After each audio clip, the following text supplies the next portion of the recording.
ओम शांति। 12 अगस्त 2024।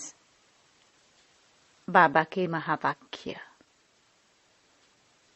मीठे बच्चे, अब वापस घर जाना है, इसलिए बाप को याद करने और अपने चरित्र को सुधारने की मेहनत करो। प्रश्न: अज्ञान नींद में सुलाने वाली बात कौन सी है? उससे नुकसान क्या हुआ है? उत्तर: कल्प की आयु लाखों वर्ष कहना, यही अज्ञान की नींद में सुलाने वाली बात है। इससे ज्ञान नेत्रहीन हो गए हैं। घर को बहुत दूर समझते हैं। बुद्धि में है अभी तो लाखों वर्ष यहाँ ही सुख दुख का पाठ बजाना है, इसलिए पावन बनने की मेहनत नहीं करते हैं। तुम बच्चे जानते हो अभी घर बहुत नजदीक है।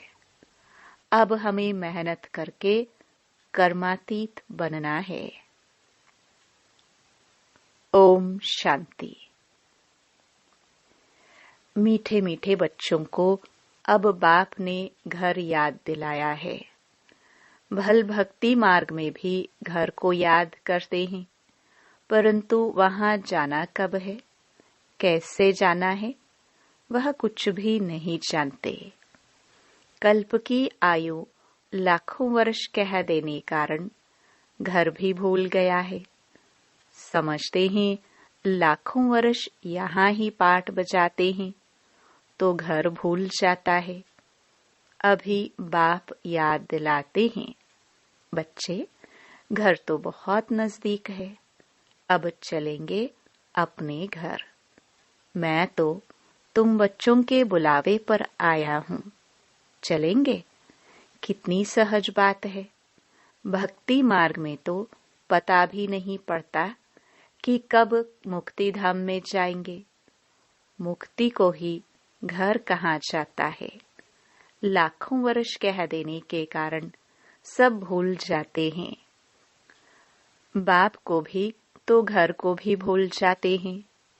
लाखों वर्ष कहने से बहुत फर्क पड़ जाता है।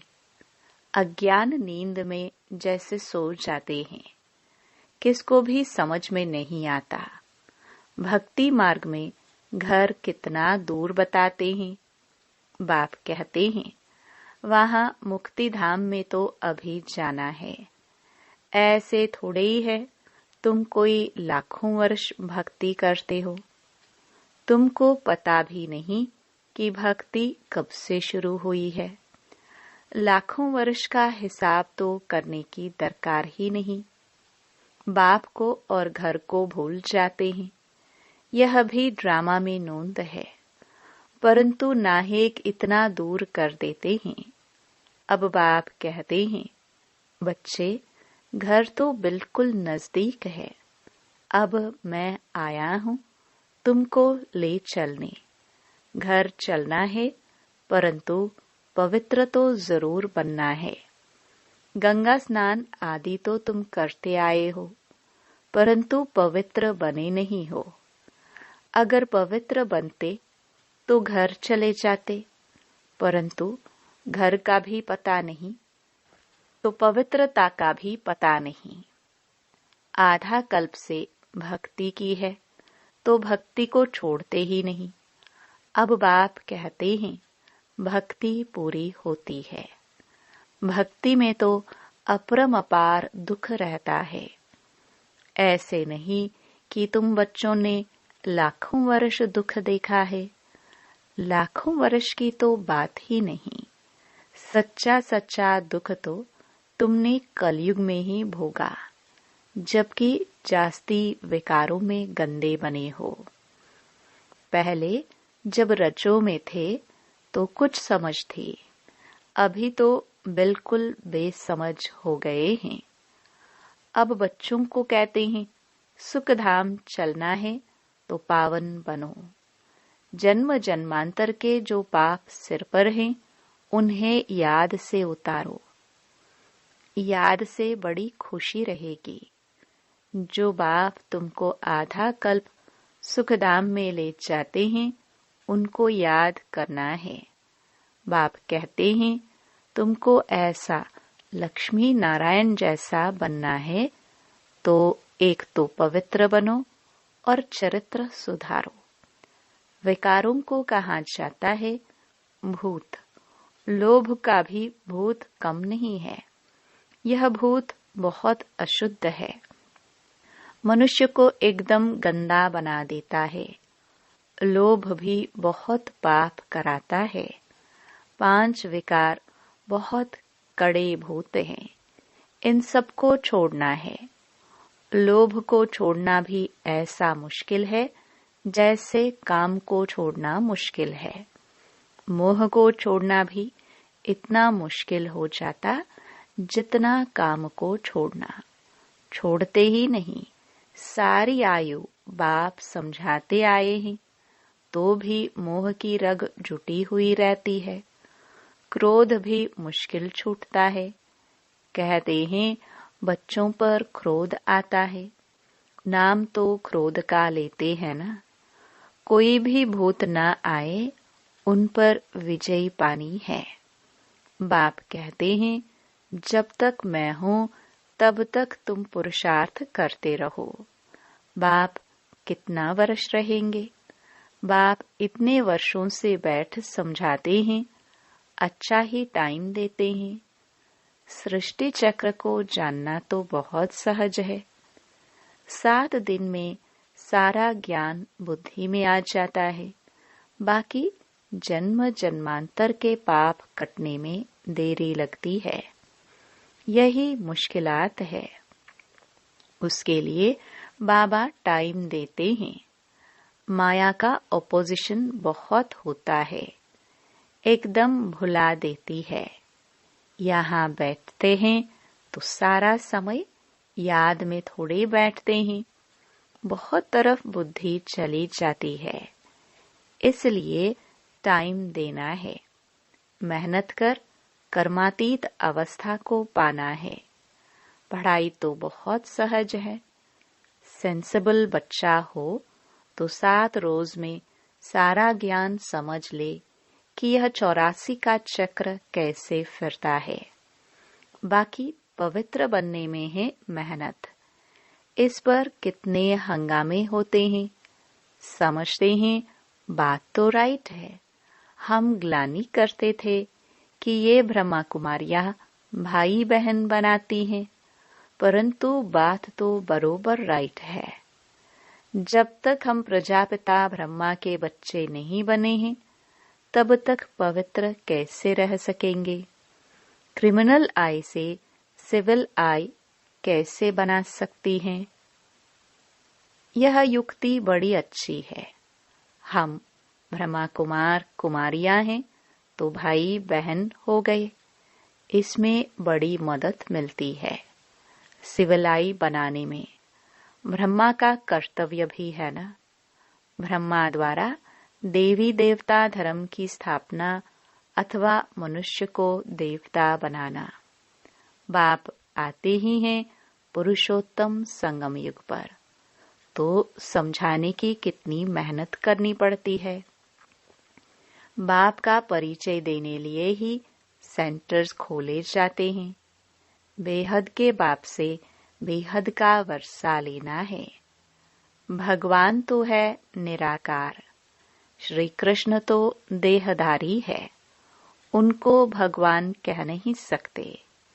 कहते भी हैं भगवान आकर भक्ति का फल देंगे, परंतु भगवान का परिचय नहीं है। कितना तुम समझाते हो, फिर भी समझते नहीं। देहधारी तो पुनर्जन्म में आते हैं जरूर। अब उनसे वर्षा मिल न सके। आत्माओं को एक परमपिता परमात्मा से वर्षा मिलता है।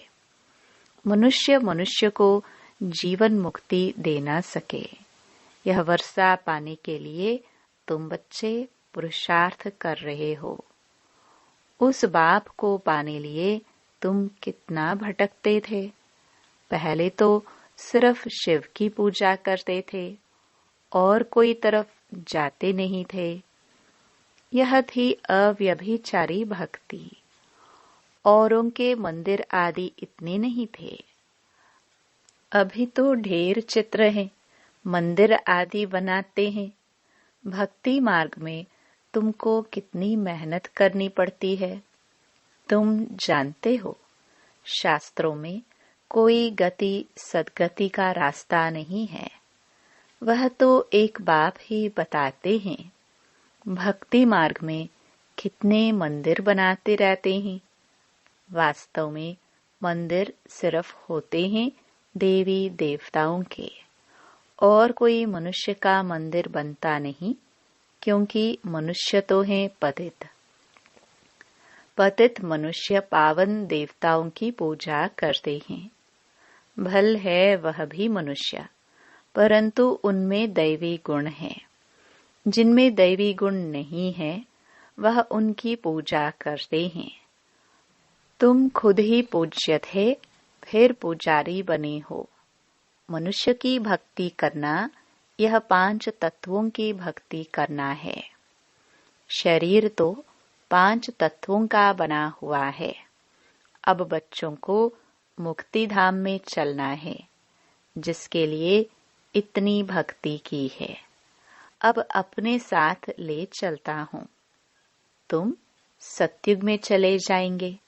बाप आए ही हैं पतित दुनिया से पावन दुनिया में ले चलने।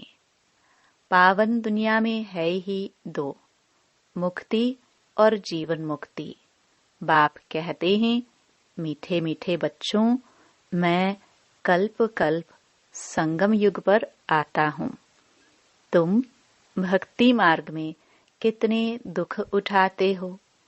गीत भी है ना, चारों तरफ लगाए फेरे। दूर रहे किससे? बाप से। बाप को ढूंढने के लिए जन्म बाय जन्म फेरे लगाए, परंतु फिर भी बाप से दूर रहे। इसलिए बुलाते हैं, हे पतित पावन, आओ, आकर पावन बनाओ। बाप के सिवाय और कोई बना न सके। तो यह खेल ही 5000 वर्ष का है। ड्रामानुसार हर एक पुरुषार्थ करते हैं। जिस प्रकार कल्प पहले किए हैं, उस अनुसार ही राजधानी की स्थापना हो रही है। सब एक जैसा तो नहीं पढ़ेंगे। यह पाठशाला है ना, राजयोग की पढ़ाई है।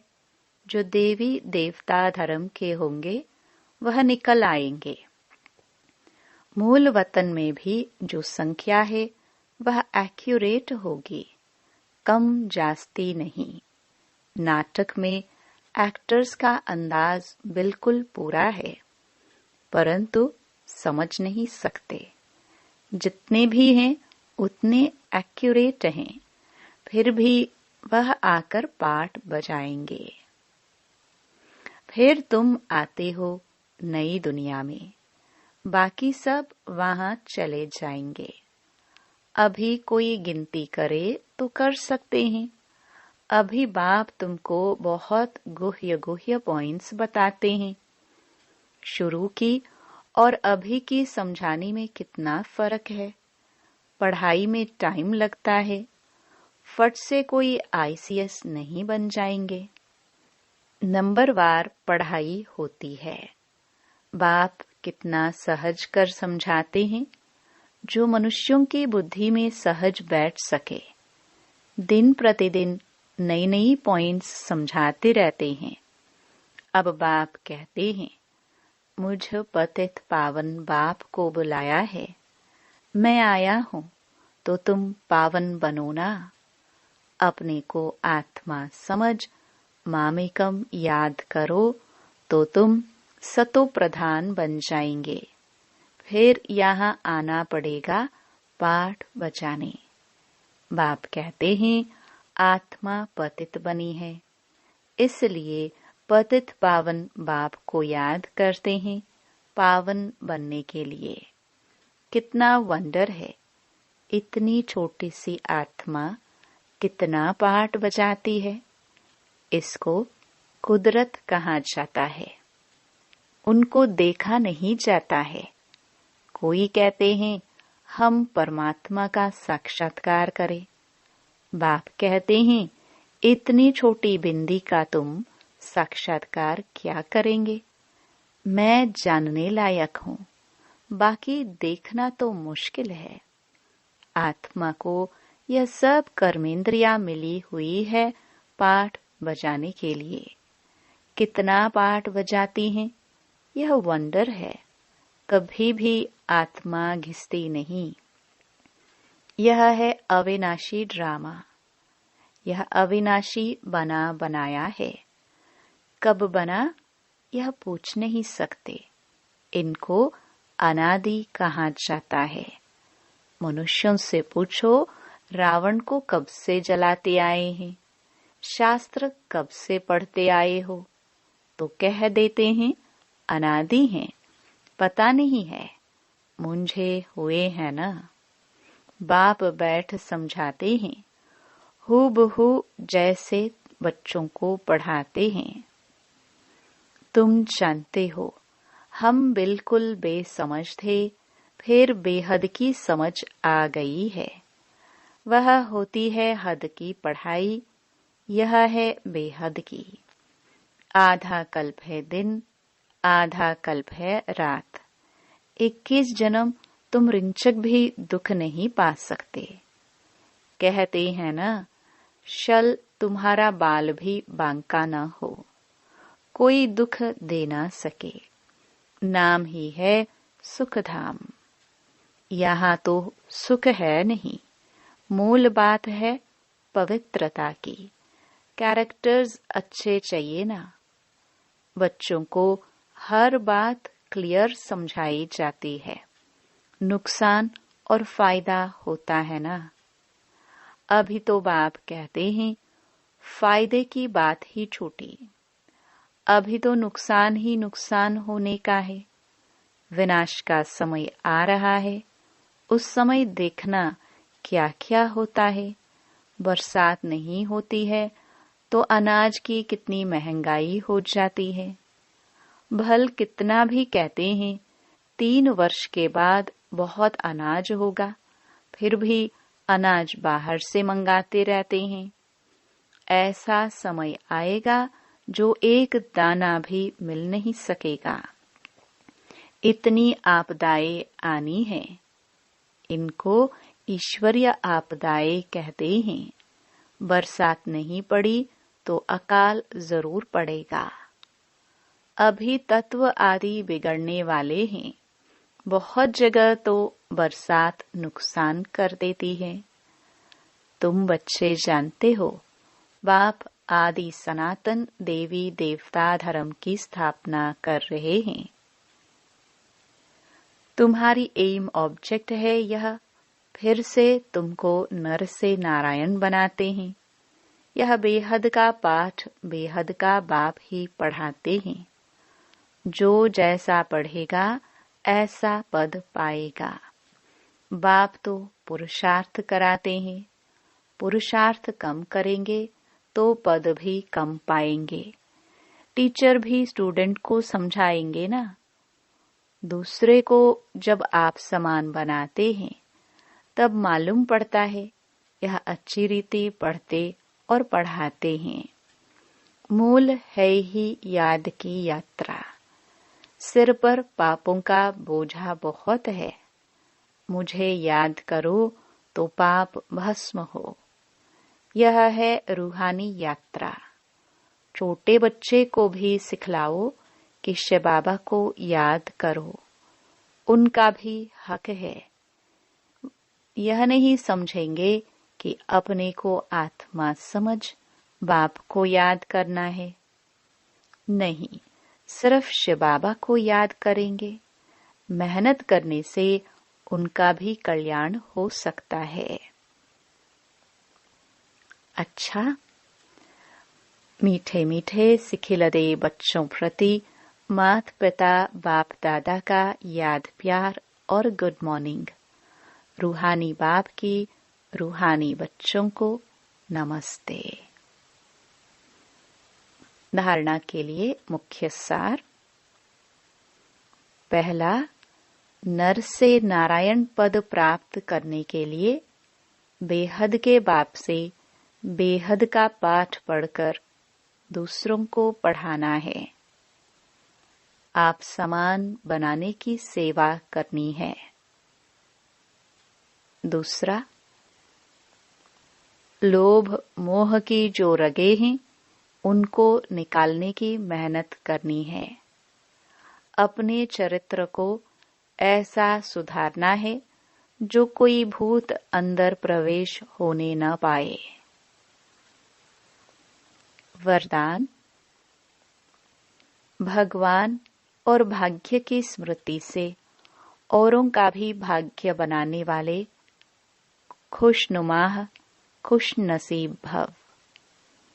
अमृत वेले से लेकर रात तक अपने भिन्न भिन्न भाग्य को स्मृति में लाओ और यही गीत गाते रहो, वाह मेरा श्रेष्ठ भाग्य। जो भगवान और भाग्य की स्मृति में रहते हैं वही औरों को भाग्यवान बना सकते हैं। ब्राह्मण माना ही सदा भाग्यवान, सदा खुश नसीब। किसी की हिम्मत नहीं जो ब्राह्मण आत्मा की खुशी कम कर सके। हर एक खुशनुमाह खुश नसीब हो। ब्राह्मण जीवन में खुशी का जाना असंभव है। भल शरीर चला जाए लेकिन खुशी जा नहीं सकती। स्लोगन। माया के झूले को छोड़ अतीन्द्रिय सुख के झूले में सदा झूलते रहो। ओम शांति।